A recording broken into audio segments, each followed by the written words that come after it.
Hello and welcome to another episode of the Transportation Exchange podcast presented by Rush Truck Centers of Canada. I'm your host, Jason Cuddy, and joining us again today is Mr. James Menzies. Welcome back. Thanks, Jason. Always good to catch up with you. Yes, so we are back again as we normally do. We're halfway through 25, which is hard to believe. So it's going quick, and there's been lots of, uncertainty and unknown kind of in the market. Lots of unknowns. I'm surprised you have me back, to be honest with you, because every time we think we have it figured out, things change, Yes. and it becomes very difficult to predict what's going to happen to the market. So we'll do our best. It is a half-year point. I think this is the year that we thought we're going to get some kind of return to normal. Yes, and complete that opposite. hasn't been the case. No, exactly. So I guess we'll start where we normally start. Well, trailers is, as usual, the leading indicator of the industry. What are you seeing out there? Well, if it's a leading indicator of the industry, then it doesn't look great. I'd hate to be selling trailers right now because, of course, they contain a lot of steel, and we know that steel and aluminum are heavily tariffed by the U.S. I think it's at 50% now. It changes regularly. Right. And trailers are one of those things that if a fleet's going to be cautious with their spending, they might want to run those trailers an extra couple of years or an extra few years, especially if they're not putting a whole lot of mileage on them because the freight markets are in the toilet. So trailer sales are really down right across the industry. Right. And it's been tough for the trailer industry as fleets sort of sit on their hands and figure out where the market's going, and they're trying not to spend any more money than they have to.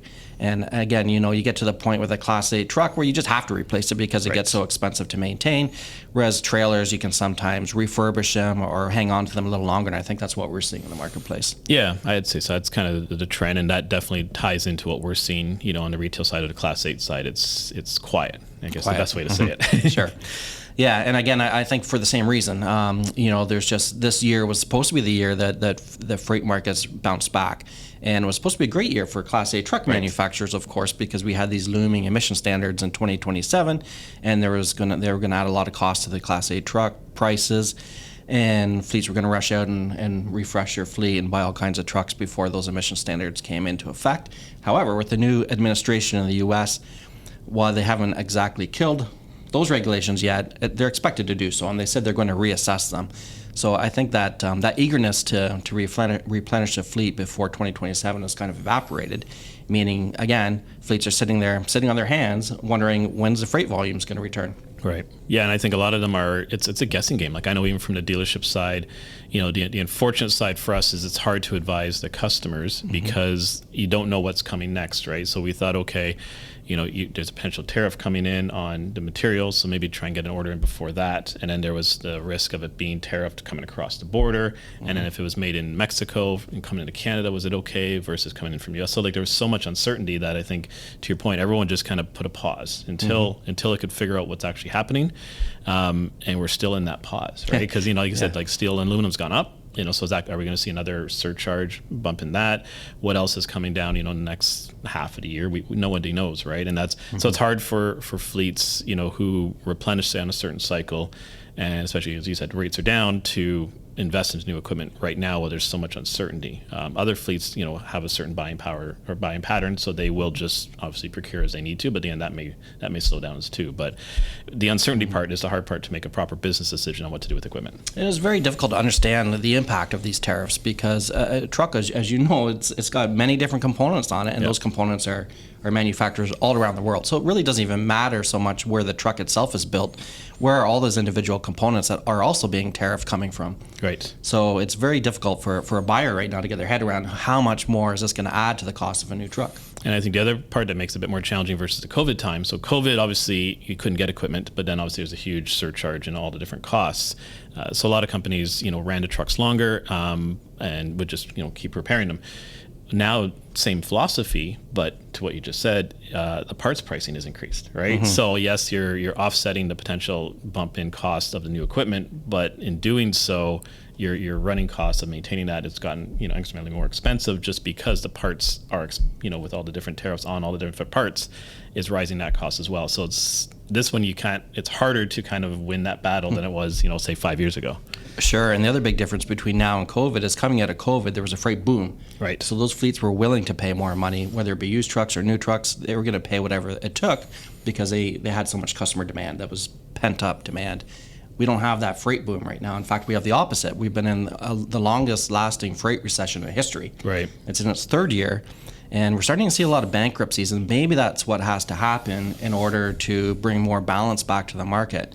A lot of those companies, like some of those companies that were formed during COVID or really grew aggressively during COVID, are struggling now. Right. And they're falling by the wayside. Finally, lenders are coming and they're saying, it's time, we're not going to let you, we're only going to give you so much rope. Yes. And they're starting to repossess those units and shut down those companies. And for the stronger companies with good cash balances, that's good news. It has to happen. Right. Even though it's always unfortunate to hear about because it always affects drivers. Yeah, it's hard to see the drivers, get affected by it, but obviously the way certain companies have been structured and what's happened in the last handful of years, it's starting to crack, right? Yeah. And I think to your point, the carriers that, run a certain way, that have kind of always been the market norm, are happy to see these companies go, and that obviously will hopefully bring the rates up as they move forward, right? So it's kind of the changing of the guard. It needs to happen in the industry to kind of bring the rates up, get the market stabilized as far as that goes, and have proper carriers out there running, and then look forward to growing the economy. Sure.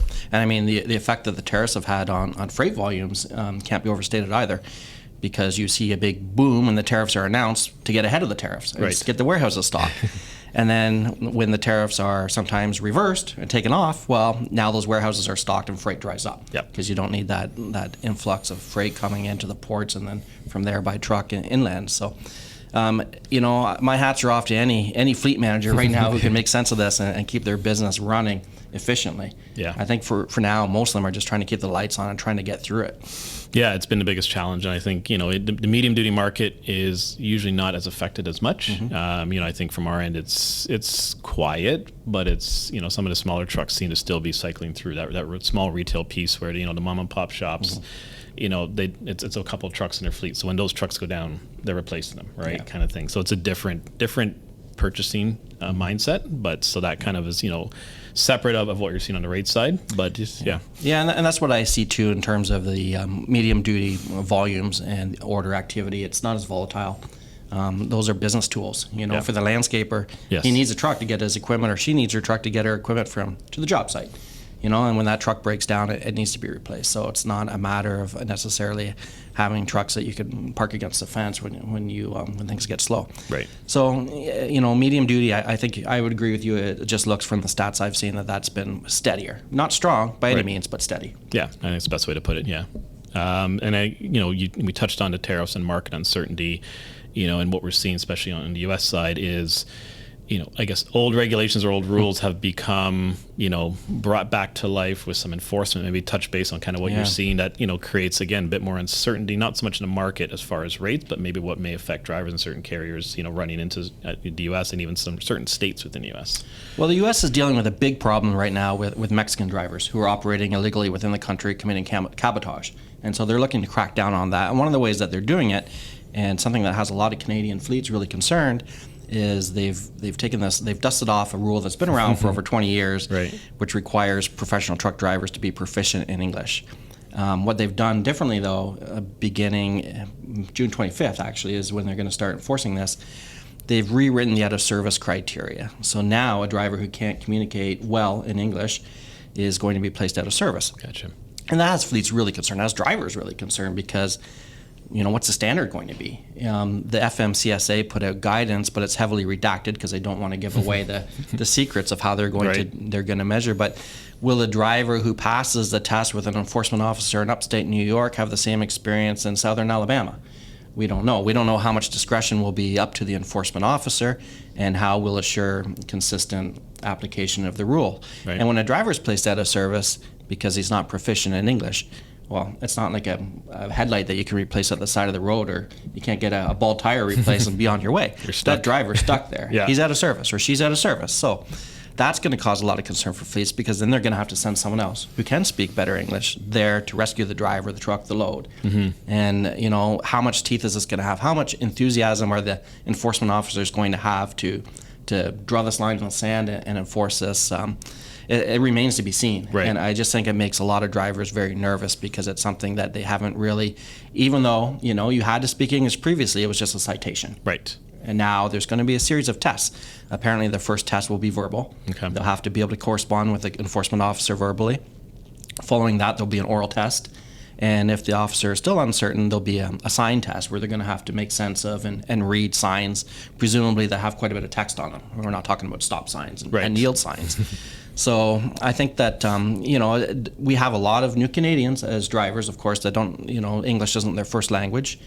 And they could get caught up in this. Even French Canadian drivers, they might not be fluent in English, and then you put them right in front of an enforcement officer who's demanding them to take a test orally.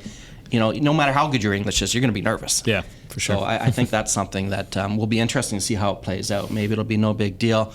There's been some talk in the States that this is going to take all kinds of capacity out of the market, and drivers aren't going to be able to drive there, and it's going to be good for freight volumes.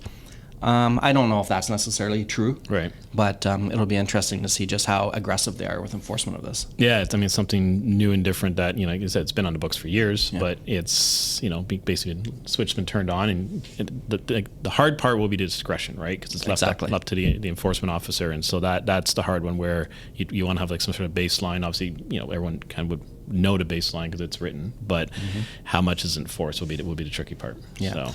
Yeah, it'll be really interesting over the coming weeks to see how much we've heard anecdotally from Canadian fleets that have even had drivers turn back at the border due to language issues. Right. And that's a completely different issue because that's border protection. That's not CVSA. Right. But there's just this general sense of protectionism in the U.S. that didn't used to exist that we have to be mindful of. Fair. And then other changes, I guess, that we're seeing happening quick. A little bit in Canada here, just with companies kind of leaving the market, but EV technology. That's it's still very front and center. It's obviously a big piece of the industry, but there's ever-changing unknowns with the EPA and CARB regulations, and how strong is that agency in driving kind of what they've driven in the last 5-7 years. Yeah, that's really interesting because, of course, the EPA in the U.S. is dialing back its regulations when it comes to truck emissions. It's interfering with CARB's ability in California to create its own rules. It wants one national set of rules, which I think the industry wants. Right. That might slow demand and uptake of electric vehicles, but nothing's happening in terms of the technology curve. Right. In fact, International, as you know, just came out with a Class 8 electric truck. Correct. And these are all global manufacturers, and they're not changing their view of zero emissions trucks just because of what's happening in the U.S. Right. Because, in Canada, our regulations haven't changed. Europe's haven't changed. So I think you're going to continue to see that technology advance, and you're going to see the batteries become more energy dense. You're going to see weight come out of those vehicles. They're going to get better, which is great. You might see the uptake slow a little bit because they still are considerably more expensive. Right. We got good news on that just recently. In about mid-June, the Éco-Camionnage, I apologize for my French, but that program, which incentivizes the purchase of heavy-duty electric trucks, it had run out of money very suddenly. It was probably poorly managed. A lot of people buying pickup trucks got in there somehow. And it was drained of funds. It's just been cashed up again. And we don't know how much is going to be dedicated to the incentives for heavy-duty trucks, but at least it's going to be enough because some fleets were sitting with electric trucks on the dealer lots and weren't taking delivery of them because they couldn't get that government funding. So the fact that that's back is good news for Quebec, and I think we'll still see Quebec and BC sort of lead the uptake in Canada and private fleets. Private fleets, you see a lot of those companies that aren't necessarily doing it for the cash ROI. They're doing it for other reasons, for marketing and for relations with their store owners, trying to get them to adopt electric vehicles and put in charging infrastructure and branding and for drivers, because drivers really like them. So I don't think the technology is going anywhere. No. But I think the uptake might slow. Yeah. And for the Class 8 manufacturers that have been around and have the dealer networks, they can wait. They can play the long game, because they sell diesel trucks, and that's where they make their money, and 99% of the market is still diesel. Who it might hurt is some of the startups, and we're already seeing that. We're seeing companies like Nikola go bankrupt, and they're in hydrogen and EV. And some of the other companies that need EV to come along, because that's all they're in, they're gonna have a hard time surviving. But I think that the incumbent OEMs are going to do just fine. Yeah, I agree. And obviously with the regulations changing, they had, different criterias and, quotas they had to hit for selling one of this to get, the credit system. So, that takes a little bit of pressure off. That does go away, specifically obviously in California, but obviously other states are going to try and adopt some of the CARB stuff. So that will make it easier to continue selling the diesel product, because that was a big concern with, being able to move stuff around, and just overall just production. How do you manage that, right? So that takes a little bit of pressure off, and hopefully some uncertainty of how how you're going to grow that. But I agree with you. I think the technology will just keep growing and growing, and this may give it a bit of time for the infrastructure to try and catch up with the technology, so that it's not so, the regulations aren't so far ahead of what's capable out in the market. So hopefully this might be a little bit of a good, I don't say reset, but kind of like a weight shift to kind of match what's out there. Yeah, it's not going to go away. Any fleet that's already made the investment in charging infrastructure and put in those chargers, they've made that investment, and that's a long-term investment. So they're not going to get rid of these trucks. They're not going to stop investing in the technology. It's just those that haven't yet dipped their toe in the water, they might take a little bit. Yeah. They might just wait a little longer until freight is a little more consistent. Yeah. And speaking of freight, I mean, you dabbled quickly on, we've been in a freight recession for the last couple of years, from talking to different companies, what's the forecast? What are people kind of seeing or projecting potentially of an uptick? Unfortunately, the most recent reports I've been reading are that this freight recession is probably going to carry into next year because of that uncertainty that we've already talked about and the changes in freight flows. The fleets that are going to be the safest and probably do the best are those that have multiple locations on both sides of the border. Right. They can reallocate some of those trucks. And if cross-border dries up because of the tariffs, they can do more domestic and whatnot. It gets trickier for smaller fleets that are dedicated to one particular lane or one particular commodity. So I think that that just has a lot of fleets nervous.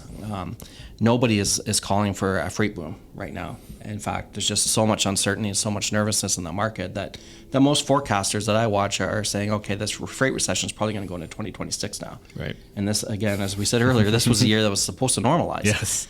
So I wish there was better news on that front, but I don't see many bulls out there. I see a lot of people that are pretty bearish on the overall market going into next year. Fair, and it kind of ties into when we talked, even last year and beginning of this year, 26 is going to be a pre-buy. Mm-hmm. If not towards the end of this year, the 26 model year, especially with the EPA emissions and the engine price increases. But, with EPA changing and maybe it won't be as stringent as well with the freight recession, you have two kind of perfect storms to basically mitigate this pre-buy so far. Yeah, and pre-buy for what? I mean, we don't even know if there's going to be these costly new emission standards coming in 2027. So and you know what? I feel okay about it because people a lot smarter than me were also saying that was going to be a good year for emission or for pre-buying equipment. Yeah. So it wasn't just us that got tricked by that. That was a bit of a head shake. Yeah, so it's unfortunate. Yeah, and the emission piece will be, obviously the OEMs are far along with the engine technology. So the technology is going to change, and obviously there'll be a price bump on it. But it's all I think the other factors are tapped onto with the extra warranties and the other things that you're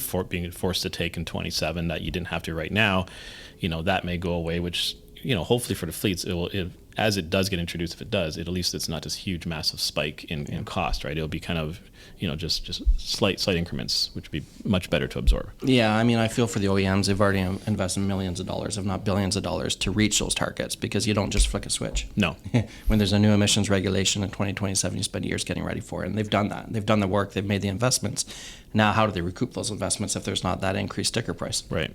Yeah, so it'll be interesting to see where that plays out. But it's as we've seen here, just even at that dealership level, like there's, I wouldn't say an uncertainty on our end, but just no direction or decisiveness. It's just right now we just keep doing what we're doing, but we're not seeing anything yet, indicating massive prices increase or anything because everyone's waiting for EPA stuff. Right. I think that's the same model for everybody in the industry right now. Just keep doing what you're doing. Yeah, and it's all about survival and keeping the lights on for now.